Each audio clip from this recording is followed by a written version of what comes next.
Assalamualaikum warahmatullahi wabarakatuh. Alhamdulillahil qaili fi kitabihil karim. A'udzu billahi minasy syaithanir rajim. Qad aflahal mu'minuna alladzina hum fi salatihim khashi'un. Allahumma salli wa sallim ala sayyidina Muhammadin sayyidil mursalin alladzi qala fi hadithihi syarif sallu kama ra'aitumuni usalli. Sadaqallahul azim wa sadaqa rasuluhul karim. As-saimin was-saimat al-akifina wal-akifati rahimakumullah. Jamaah salat zuhur yang sedang menjalankan ibadah puasa, tepatnya pada hari ke-14 pada hari yang mulia ini. Puji kepada Allah Azza wa Jalla yang memberikan kita kesempatan, dan insya Allah seperti disampaikan, semoga saja nampaknya berangsur-angsur keadaan kita semakin membaik. Kemudian pada Rasulullah sallallahu alaihi wasallam kita sampaikan salat wa salama atas yang pertama kita sebutkan tadi, sallu kama raaitumuni usalli. Salatlah kamu sebagaimana kamu melihat aku salat. Tak satu pun di antara kita melihat Nabi salat, tapi kita dapat melihatnya di dalam ilmu tentang salat. Pengurus masjid dan hadirin jamaah yang mulia, ta'zim pada guru-guru kami semua yang di dalam masjid maupun yang mungkin melihat siaran panitia di luar masjid. Pada hari ini kita ingin menjabarkan ayat Al-Quran yang Allah sampaikan dalam surah Al-Mu'minun ayat 1, yaitu qad aflahal mu'minun, sungguh beruntung orang-orang mukmin, alladzina hum fi salatihim khashi'un. Yang beruntung itu bukan semua orang salat, tetapi orang salat yang di dalam salat mereka itu khashi'un, dalam keadaan khusyuk. Oleh karena itu, untuk memenuhi berbagai kriteria khusyuk, ada kaitannya dengan berbagai hal dalam salat. Salah satunya adalah berkaitan dengan imamah dan qudwah. Imamah itu proses saling mengikuti, na imum na makmum. Qudwah itu mengikuti, maka ada gerakan imam, ada gerakan makmum. Jadi proses salat berjamaah dinamakan proses imamah, yaitu mengikut imam. Kalau ikut imam, nyan pasti sembahyang berjamaah, karena tak ikut imam.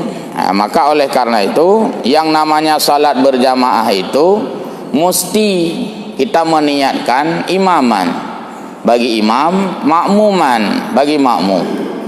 Kalau salat bukan Jumat, imam tidak meniatkan imam, jalan sembahyang lehu rakaat, dan mutingak utan bahwa ganyan imam, sah salatnya, tidak memperoleh pahala salat berjamaah.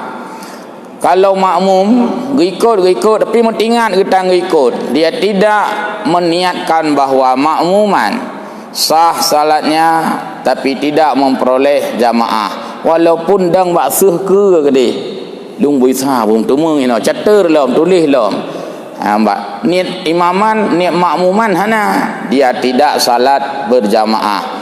Berarti salat berjamaah itu bukanlah salat dalam keramaian, tetapi salat yang melibatkan diri dalam jamaah, walaupun dua gede, walaupun dua. Saya ulangi, salat berjamaah bukan salat dalam keramaian. Boleh jadi penuh urang dalam masjid, hanya niat jamaah, dia dianggap salat personal, sendiri-sendiri. Cuma ya dong numpang langkah warame. Tapi kalau dia hanya dua orang saja, misalnya ada meniatkan imam bagi imam dan meniatkan makmum bagi makmum, nyan kiyakeun sembahyang berjamaah. Yang kedua, kalau salat Jumat Maka jika tidak dia meniatkan berjamaah, kedua-duanya tidak sah salat. Karena ittifaq ulama, tidak ada perbedaan pendapat antar mazhab yang empat itu akan kewajiban salat Jumat secara berjamaah, wajib berjamaah.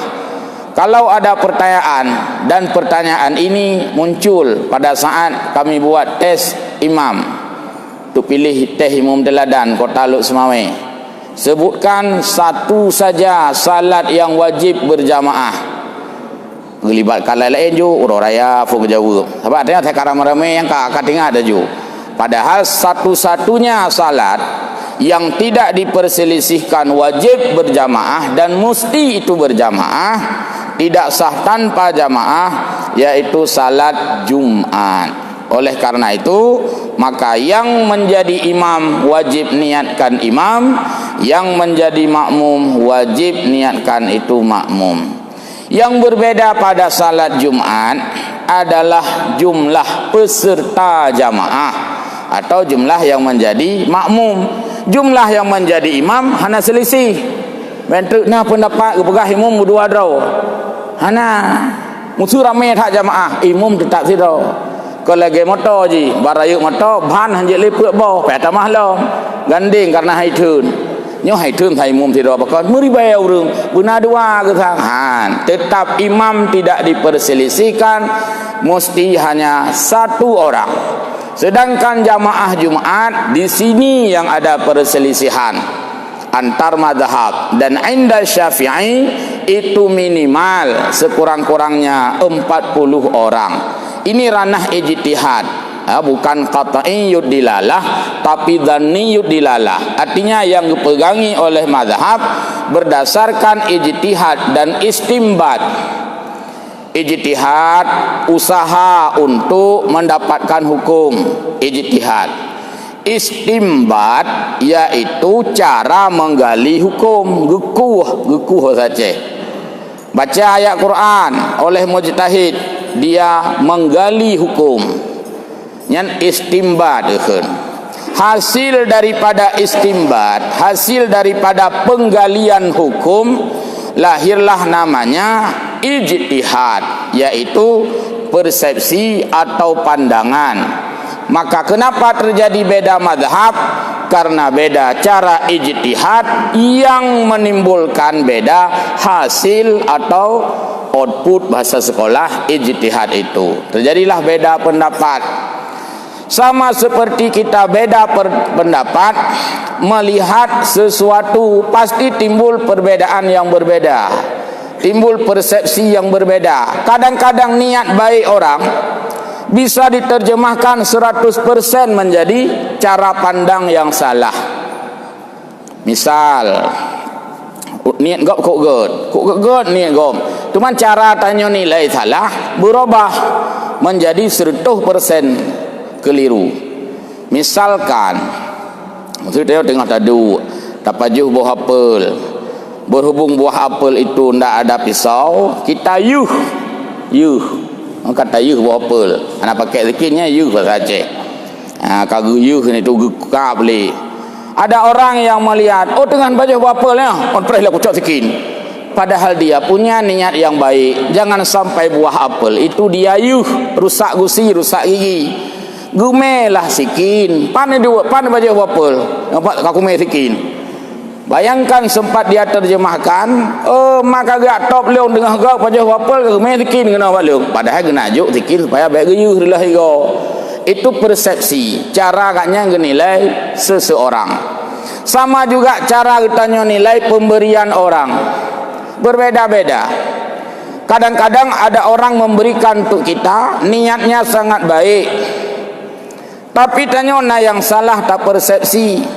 Musuh amban kasuput misalnya sore hari kan ini kan tengah lihat kegiatan membagikan takjil gratis, bagi-bagi makanan berbuka.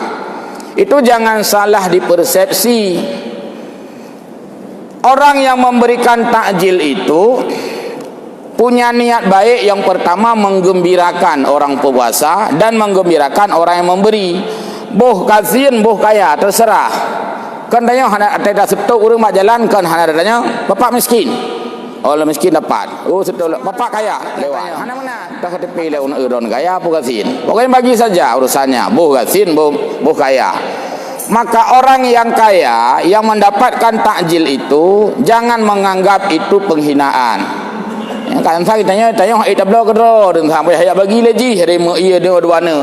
Inilah salah persepsi. Jadi di dalam kajian-kajian mazhab itu ada terjadi perbedaan. Cuman dalam mazhab hanya salah persepsi, yang na beda persepsi. Menyo di luar mazhab itanyo kan beda persepsi, sit salah dong persepsi. Maka dalam kajian termasuk bab imamah, bab salat ini di sana sini ditemukan perbedaan cara pandang ulama yang dipegangi. Ada menurut Hanafi, Maliki dan Syafi'i. Tapi untuk saat ini kita akan melihat beberapa hal yang menyangkut dengan mazhab Syafi'i yang mayoritas kita anut di Indonesia ini. Al-faslur rabi'u fi adabil imamati wal qudwah. Fasal yang keempat menyatakan adab imam dan adab makmum. Yang pertama, adab yang terdahulu daripada sembahyang itu ada 6 adab. Bahwa hendaklah jadi imam itu orang yang disukai oleh makmum, oleh publik, oleh masyarakat. Yang deng-deng imam sembahyang, pastikan itu adalah orang yang disenangi oleh jamaah. Minimal jamaah setempat. Hanai senangi oleh orang lain, hana apa karena hanai turi. Tapi minimal disenangi oleh orang sekitar yang mengikuti dia. Artinya dia itu bukan musuh perasaan.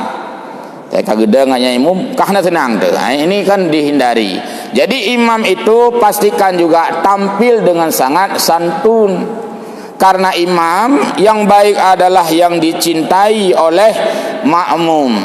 Dan hal ini harus dihindari yang bersifat pribadi. Bukan dicintai oleh makmum, dia orang baik, dia orang paham salat, dicintai. Tidak mungkin manusia ini sama dicintai seperti dicintai Nabi. Bahkan Nabi pun ada yang membenci. Maka ditulis oleh musannif penulis kitab, yaitu manakala jika bersalahan makmum itu pada bencinya, tidak semua makmum ini sama menyukai imam. Imam A itu tidak disukai oleh semua orang. Ada jamaah sukanya imam B, maka itu kan dah ganto-ganto imam, jadi semua tercover. Lalu adalah yang diikut itu perkataan orang yang banyak pada sukakan jadi imam itu. Nah, jamaah tetap sembahyang, misalkan Masjid Jami ada 600-an jamaah rata-rata misalnya. Tidro 2 bengeh ke imumian, hanya abaikan. Karena itu dianggap ada persoalan pribadi atau persoalan yang di luar daripada profil dia sebagai makmum. Bukan persoalan dia sebagai hukum. Hailang ramai-ramai urang, hana mungkin mandung urang senang pada imam yang bersangkutan. Nah, yang ladung bengeh ke tengku imamnya, bohidon putra le bengeh tak ke tengku imamnya. Bahkan nah yang jauh sama gak-gaknya ngelu. Nah, siapa mana? Ada gede gaknya nah mansabohnya dipakai ke ilung hanai pakai nasi manje kalasannya. Oh pandai je kalasan. Ada juga putra don bengeh tak ke tengkunya, god gelaga tengkunya. Ni uronya ulake mutang pen wana hanggebi. Kai pribadi lo masalah. Tidak ada kaitannya dengan format salat. Kecuali putra don bengeh tak ke tengku imamnya. Ulo baru sahabat ke puplung inang leung. nyanyo berkaitan dengan moral. Ni tungkui mu nya malam ngedai mu ngoro kepeh bate. Nyanyo alasan. Ini alasan-alasan yang patut untuk tidak disenangi atau dibenci. Nyai tungkunya nggot gero berhubung la tayo la ke penyampaian hang bika bengeh dengan ku imum ya pegah lembaga nya menjadi dai imum mek kaikot be mek kaikot nyan hana juk kubut. Jadi ini bukanlah alasan yang ditolerir dan orang-orang seperti ini diabaikan, tapi yang dilihat adalah kecintaan dari publik, dari umum, cinta dari jamaah, dari umum semua. Jadi ini sebagai ukuran untuk kita jadikan imam di dalam salat. Dan jika ada yang suka itu sedikit, tetapi orang yang saleh dan orang yang beragama, maka biarpun sedikit diikut akan orang yang sedikit. Benar, orang yang minoritas tak abaikan. Dua draw pi bengeh kegaknya lain mandum galak kegaknya. Tak ikut yang mayoritas, yang le, yang dua benar tak abaikan. Nyo na jamaah katakanlah 500 orang. Cirutuh draw saja galak kegaknya. Yang pertuh draw bayan atau membulai mengi. Enggak suka dia lihat. Mana yang kita ikuti, yang 100 atau yang 400? Kalau kita ikuti yang 400, itu berarti ikut yang mayoritas. Kalau kita ikuti yang 100, ikut minoritas. Tapi yang minoritasnya mandum urung mufum. Baik anjur tu, na 10 draw mentang urang galak kegatnyan, payah tak ikut yang 10-nya karena urangnya urang mufum sembayang. Jadi bukan hanya mengikuti jumlah kuantitas, kon hanya hoholang lu, tapi juga takalan faktor kualitas.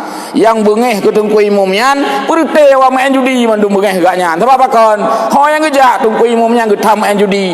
Ho yang gejak nawa main judi, maka ubena wa main judi pegak rapat. Mari kita membenci tungku imum itu. Nya najik ngui kan. Alasannya getula. Tapi orang-orang alim, orang-orang saleh, gukun nyo yang dia ke imum yang lain pane namuruh tai kun itu purudo tak. Jadi kita ikuti yang berkualitas, maka penilaian itu tidak hanya menang karena le urung pegah hutoi, tapi juga harus takalan so yang pegah hutoi. Munyo memang urung-urung saleh, adik pilih mangga yang kita ikuti adalah orang-orang yang paham, ya. Ulau bertanya bak masalah tu. Ya tem sabakah. Ya. Karena lun sering terlibat dewan hakim, ya tebut anak mandum penonton pastinya juara sah. Pastinya juara sah. Punai nilai je meitulah dan. Dewan hakim hanya 5 orang. Ketika diumumkan kon yai kun juara sah le penonton yang menang. Yang gekun le dewan hakim ini yang juara 1. Fasahahnya benar, wakafnya benar, matnya benar, idghamnya benar dan sebagainya. Di urang nonton asai kagak sunya juara tha genilai hana. Jadi payah tani tacok format yang genilai le 5 drawnya. Jadi mayoritas tidak selamanya menunjukkan kebenaran. Tapi minoritas pun ada hal-hal tertentu yang mesti menjadi kebenaran. Cuma beda. Mayoritas melahirkan kemenangan. Minoritas melahirkan kebenaran. Benar dengan menang beda masalah. Menyoperle menang nyan mita mayoritas. Je ke DPR, je ke ini ke itu, kita menang karena mayoritas yang memilih. Yang kerja punya saudara kena urung saleh kalau nanti menang, bukan menang. Yang punya kanya wali kota, kanya ni itu menteri membatai, anjir tak pilih, kan kepada pilih kanya juga deh. Jadi beda masalah kemenangan dan kebenaran.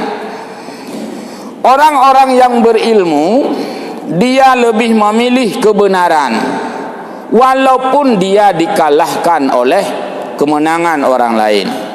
Sedangkan orang-orang yang kurang ilmu lebih pilih kemenangan walaupun tidak memperdulikan kebenaran. Makanya orang yang benar itu sedikit dan orang yang menang itu banyak. Cina urang mendawa. Orang kampung mendawa je nyang so yang menang. Kan yang betul menang. Yang raya runggu, yang raya su, yang gekun lah mak gop. Pane ngelung mendawa, kumu tua beraya bono nah la bintih ku yen ni. Padahal kon menang giganya. Su raya hai dengan igop. Igop ya waju, gebikir katnya kata lui. Padahal kon igop kabu oi dengan raya dak su. Jadi beda kemenangan dengan kebenaran. Baik. Jadi ini yang pertama, imam itu adalah yang disukai, yang dicintai jamaah atau masyarakat atau publik dengan mengabaikan kebencian sekelompok orang yang bersifat pribadi. Yang kedua, apabila disuruh pilih oleh orang akan seseorang antara jadi muadzin atau jadi imam, nyona dua pandangan. Pandangan yang pertama, memilih jadi imam itu afdal daripada jadi muadzin.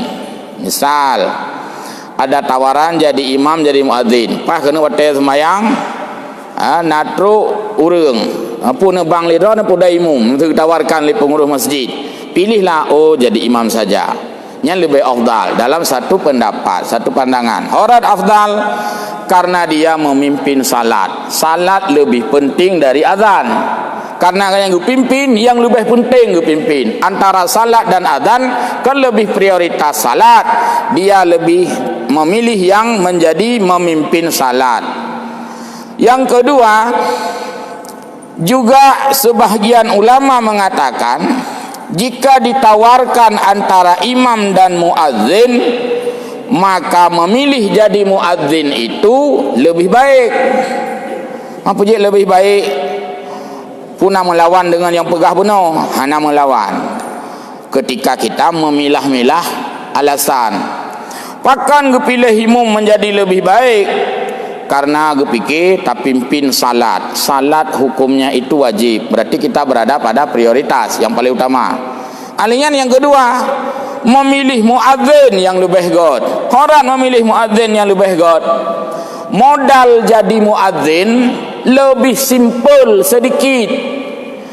Pu modal urang muadzin, yang penting tu tentang kagot. Kau bereh masalah nak tupu hukum hom pokoknya muadzin. Jadi lu pilih yang fui mentang. Mau jadi imam atau jadi muadzin? Lu muadzin mentang. Yang lebih god bagi ganyan. Boleh jadi karena dia tidak paham salat. Yang dia gazan sagai. Azan salah. Azan lebih diutamakan kepada yang bagus suara, bukan kepada yang alim. Sedangkan imam lebih diutamakan kepada yang alim, bukan yang bagus suara. Nyok pilah-pilah masalah. Jadi menyau tanya hana malim gatu, kaku tulis long sira putra muadzin. Modalnya dengan sagai suara sagai. Menyabuna urang kira-kira kalau muadzin mungkin banyak orang, modal kan suara kayak muadzin. Kalau imam mungkin sedikit orang, biar kita pilih imam karena muadzin le orang lain. Jadi tinggal setel mendang. Kedua-duanya itu ada penempatan masing-masing bagus. Jadi kira-kira draw ju. Untuk don mantap masjid. Gimana kun imam mudah semayang, nya lu hiron ndam kaca dah. Lu cocoknya muadzin. Muadzin mantap. Cocok imam, dah imam. Amban. Kadang nah hendak cocok kedua, cocok ke dengar muadzin, dengar azan mendang. Amban. Menurutnya ini. Tanya mana levelnya ni. Ya. Yang ketiga,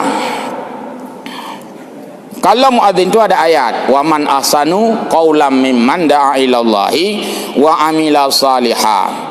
Adakah orang yang paling baik kata Allah selain orang menyeru salat? Hanale urang paling god selain daripada urang heuy ya ibadat sembahyang. Maka jadi muadzin menjadi lebih utama dalam hal-hal tertentu. Yang ketiga berkaitan dengan salat jamaah. Hendaklah imam itu memeliharakan sembahyang pada awal waktu. Oh, banyak kata tamah benar. Yang makruh seyugianya imam itu lain daripada muadzin. Makruh. Peran ganda. Muadzin piganyan, imam piganyan. Itu makruh. Ida pun pilih imam pun pilih makruh. Mandum juk ulung ju dak benak juk ugop li. Makruh karena memborong peran. Tapi tidak makruh pada saat khatib bersama dengan imam. Bahkan imam itu dinamakan juga khatib, khatib itu juga dinamakan imam. Imam dengan khatib bagus merangkap. Maitnya bakal nak merangkap ino supaya melibatkan banyak peran. Baik nganggur orang yang jadi ke imam tu. Baik nganggur orang yang jadi imam, maka imam tangkap orang lain bagi peran. Menyo muadzin dengan imam hanya payah pilah orang yang muadzin, yang imam. Mam yohana orang lain. Apa boleh buat? Mulai dari beut laju. Ada muda-muda lu nyama kan nit urang kan cara tanya kebetulan nit urang hana lain nyan kalau mau kaset watenya kalau pudik kaset 15 menit kena azan kan kada pudik ming le beut le tak beut alia ngiang urang mun hana tro urang lain azan lah ali azan sembahyang sunat li sembahyang sunat kalau tro urang musalawu dua krek salatullah salamullah gaino mantang mik ajar au tanyo hana tahu beli hana tahu balo alian wate pi katro natro urang dianggap tidak bisa hai urang biasa ka takamat lom le tanyo pah le takamat ada urang dai mum kan uke kerja uli ke gatre ya ke tanyo lom dang imum le dai imum tanyo tane yu baca doa bapa urang lain mitali ke baca doa le tanyo selawat lom alian pegak pungman lom jabak urang meninggal jadi dari A sampai Z peran tunggal ya apa boleh buat kon hana bagi hana urang hana generasi nyana tanya tak pegat ino hanjele saat imam sudah banyak bahkan berprofesi sebagai imam lo rasakah saatnya kaji tertulis bak KTP pu profesi imam salat, pu profesi khatib, pu profesi dai. Kaji tulisnya daripada tak tulis yang hana ada puput. Pu profesi tani mublang kita. Kan ada tulis ju profesi imam salat. Kau hayu kan. Nyai tanya kan pu pekerjaan tani ju. Jamuan saya tanya pu pekerjaan tulis tani ju. Belang tan. Amunang kira-kira. Tulis ju yang benar-benar profesi yang ada kita kerjakan. Baik. Jadi makruh double peran, orang itu imam dan orang itu muazzin. Menyukahana lainnya kalau lain masalah. Yang ketiga bahwa hendaklah imam itu memeliharakan sembahyang pada awal waktu dan segianya jangan takhirkan sembahyang itu sebab menanti akan orang banyak. Karena berjamaah yang sedikit itu pada awal waktunya terlebih aula daripada banyak tapi sudah akhir waktu. Tunggu imum saya pokoknya kira-kira kali hadzan dia sembahyang sunat kemudian kamat ya salat terus hana payah le hang ku imum kaji endang sembahyang alah breh le kadang na urang teh ni tak menteng nyokon moto terminal pre urang punya memang karena jamaah dianggap sudah bisa langsung lakukan jamaah kecuali ana urang mau tidak lih ke adzan ana tro urang tidak ka hanji ke jamaah nya gepreh le duduk le merate riat ge harapna urang ja tapi menyo ge harap hana le urang ja sembayang laju kiban da depu urang na geja ngahana geja lih tanyo adzan tengah adzan lagi model itu hujin baru maghribnya lupa berapa hujin tak anggapnya di dapreh pi hana mungkin itu bit itanya pi kalupah de kena tak kira getanya kalau dah getanya hana jak kena nyan ukuran ya ukuran dan hana payah komunikasi hai le umpah sira lem seji kiban le urun aja deh nya aku preh hana dialog nya ji ya, karena terasa-rasa dengan perasaan dan dengan adat. Jadi kalau sudah masuk waktu maka salat berjamaah didirikan pada awal waktu lagi kagetanya lakukan dan di sini hana le masalah. Kau jika kita mau wate ya, cuman hendaknya juga bukan hanya saat berjamaah. Imam itu juga bisa salat di awal waktu di luar jamaah. Maksud pada saatnya hana gedaimu. Juga ada pelihara sembahyang di awal waktu. Artinya mono bahasa simple, imumnya god akai be otak gedaimu mentau. Di luar gedaimu be begak akai. Supaya dia merasakan bahwa sebagai kepercayaan umat imam. Jadi betruk tamiyang tasuk baca kau. Imam sembahyang truk tamiyang luweli baca kau kopiah pet. Nya hana merasa bahwa dia itu seorang imam. Macam mana rebel lo? Mana kira-kira? Dari ruko, buat Facebook lo. Janggal. Janggal sebagai wibawa seorang imam. Karena berjamaah yang sedikit pada awal waktu itu lebih aula, lebih bagus. Biarkan sedikit orang, yang penting jamaahnya di awal waktu. Kemudian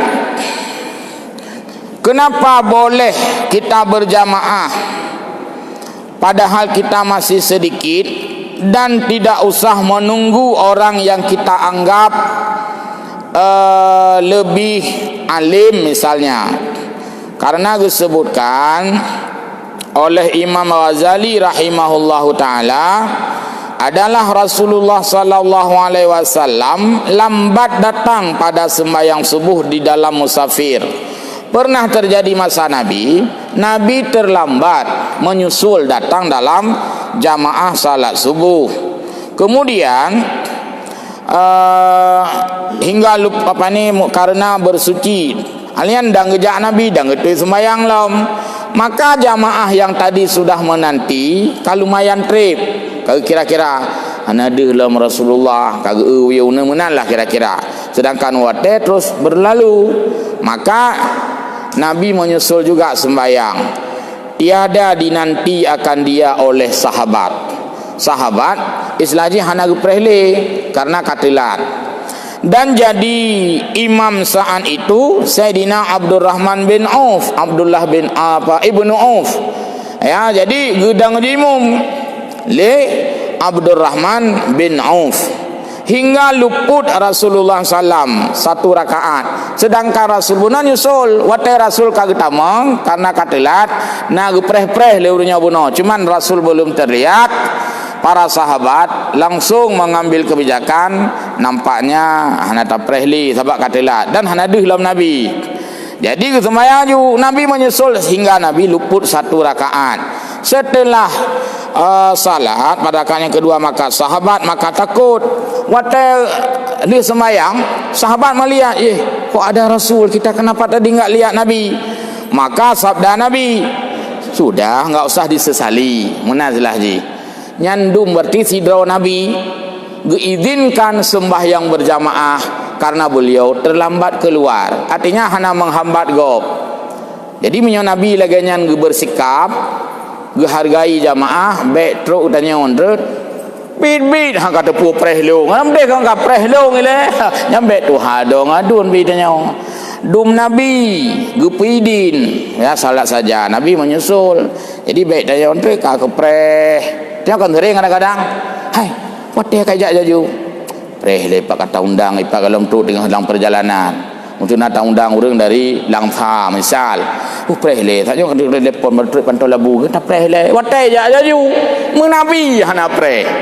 Jadi artinya silakan saja salat, kalau terlambat kan bisa nyusul, ya, yang ukuran. Yang kedua juga pernah terjadi kata sahabat pada waktu yang lain dalam masalah salat zuhur Nabi juga terlambat, maka yang menjadi imam Abu Bakar Siddiq.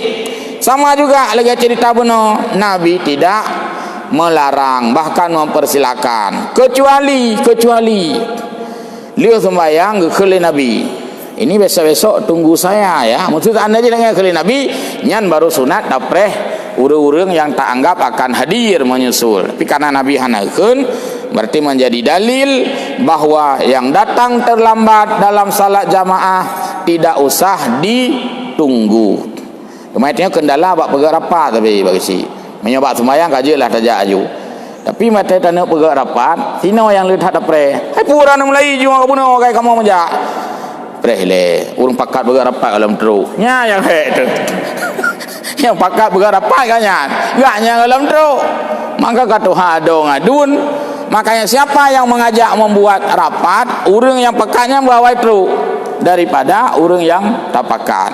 Tengok kalau dia minum rapat jam 3 atau istilah rapat di kantor, rapat jam 9 pagi, mu tulis ke dia buat surat. Ladung si tulis diulangi, ibol tulisan hitam jam 9 pagi, garis bawah long.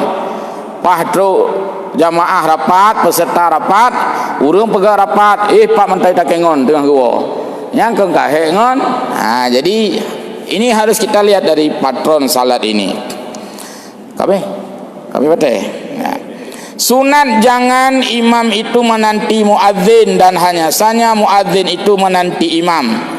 Jadi level imam dengan muadzin levelnya lebih imam.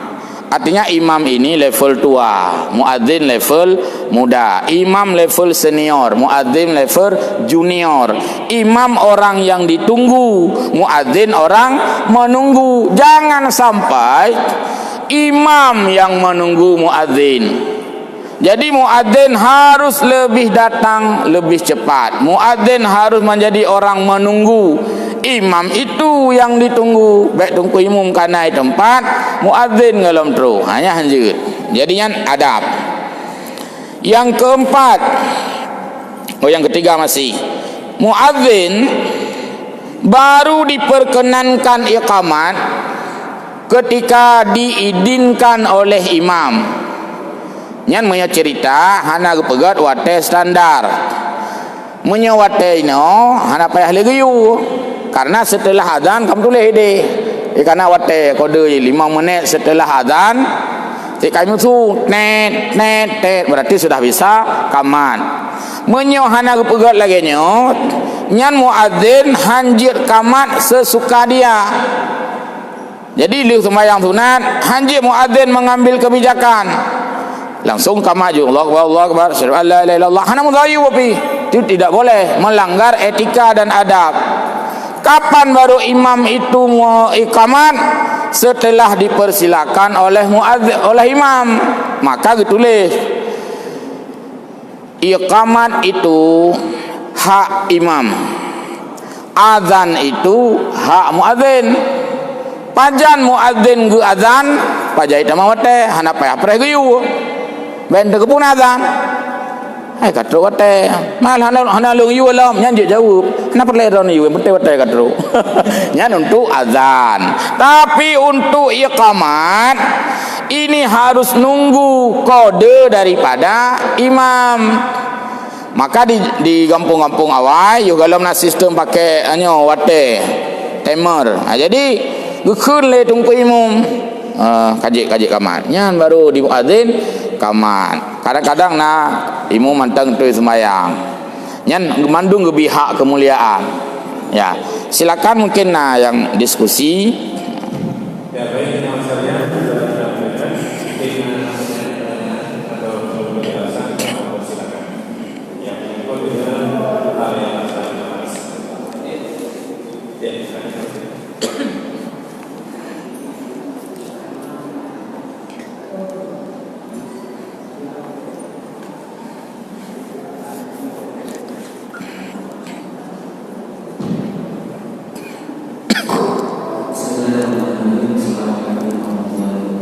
Waalaikumsalam warahmatullahi wabarakatuh.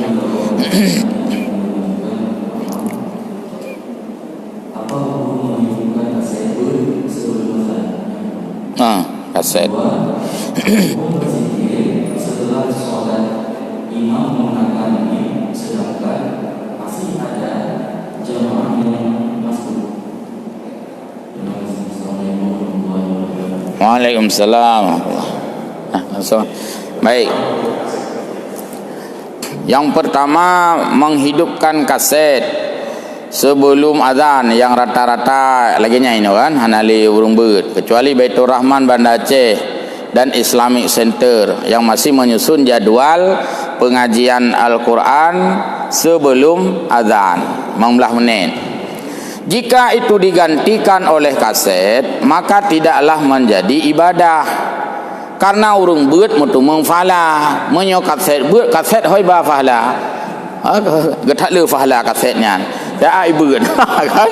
Jadi itu benda mati. Maka tidak menjadi pensyariatan. Yang kedua, dari segi simai, mendengar. Baik kita dengar orang ngaji langsung suara manusia, atau kita dengar ngaji suara rekaman rekod kaset yang direkam, kedua-duanya berfahala. Yang fahala orang dengar. Habis apa putra dengar gebeut pai masjid. Maka kaset, madik kaset yang suaranya kan suara beut kan. Jadi orang dengar sama gehormati. Gehormati dengar beut langsung dengan gehormati dengar beut bak kaset, sama-sama itu mendengar tilawatil Quran, dapat pahala orang dengar. Tapi menyo yang beut benar kaset, maka di sana sudah membuang-buang kesempatan. Hoi nak ba pahalanya di kaset. Urang beut sunat getung sembayang, gebeut man kaset nak payah hayat tu sembayang le. Hai kacau kaset ya putung sembayang dak. Unak pubeut. Benar kan? Urang beut sunat duduk menghadap kiblat. Karena tilawah itu sunat membaca sambil menghadap kiblat. Mam menyotip mungkin apa ke saya tip saat menghadap kiblat tip. Bahkan kahana mungkin. Jadi artinya putra, but pudep kaset segalam azan atau di mana saja tidak menjadi ibadah yang melakukan itu, tapi menjadi ibadah yang mendengarkan. Berapa dah dengar ke dia? Lagi buat TV, tak duit ke TV dah dengar. Sama yang kada dengar Al-Quran sih. Ya, cuman TV-nya hanya menjadi amalan nih. Ya. Yang kedua, berzikir setelah salat itu syariat. Karena banyak hadis-hadis yang bicara Nabi berzikir setelah salat, dan luar biasa hadis itu. Yang menjadi masalah adalah teknis atau cara yang kita lakukan. Jika itu keras suaranya hingga mengganggu orang yang salat, maka di sini tentu jika itu mengganggu adalah melakukan sesuatu yang terlarang. Hai mengganggu orang sembahyang. Persoalannya adalah adakah mengganggu dengan orang salat itu atau tidak? Nyohino yang harus jujur. Harus jujur urang jamaah. Irone kibana mengganggu. Ilung menyo berzikir mengganggu. Demam yang su becak di raya pe mengganggu. Nya hana jujur. Enggak ile hana jujur urangnya. Nyamban. Tapi ilung mengganggu. Nya su becak lu bahlau. Yang berarti pe tatam lebek lewat becak. Menang kira-kira. Tapi menyo becak ngeng-ngeng han mengganggu, tro ba urang sembahyang mengganggu, lagi-lagi nabias. Ya. Yang kedua, zikir secara nyaring itu bisa dilihat dalam buku 37 masalah populer Ustaz Abdul Samad. Saya sudah lihat referensi yang dipakai oleh Abdul Samad kalau membaca asid 4 gecok sumber. Sama juga artinya zikir dengan suara nyaring itu bukanlah larangan. Berarti tacok ju ayat Al-Quran. Jangan terlalu keras. Dan juga jangan tidak ada suara. Menyohana suara, tanyakan hana beramalan dengan lidah. Urang berzikir, hai hana me lidah ke? Hai latih, fahalati tak untuk fahala lidah ke hana. Tapi menyatakan ubud nafahala lidah, menyatakan raya-raya itu dilarang. Maka di dalam Al-Quran disebutkan yaitu larangan untuk mengeraskan suara. Terjemah dalam tafsir belum begah dalam bahasa Aceh. Janganlah kamu berzikir itu dengan cara beriak-beriak. Nyan ya gebi. Beriak itu bahasa Aceh yang juga bahasa Inggris. Break kan break bahasa Inggris. Apa itu break? Pecah. Oh peluk katanya Muhammad sallallahu alaihi nyan beriak-beriak itu salah. Salah. Baik beriak-beriak hai. Baik break bahasa Inggris. Jangan pecah-pecah keadaan. Jadi bersuaralah dengan lembut, ud'u rabbakum tadarru'a wa khufyatan.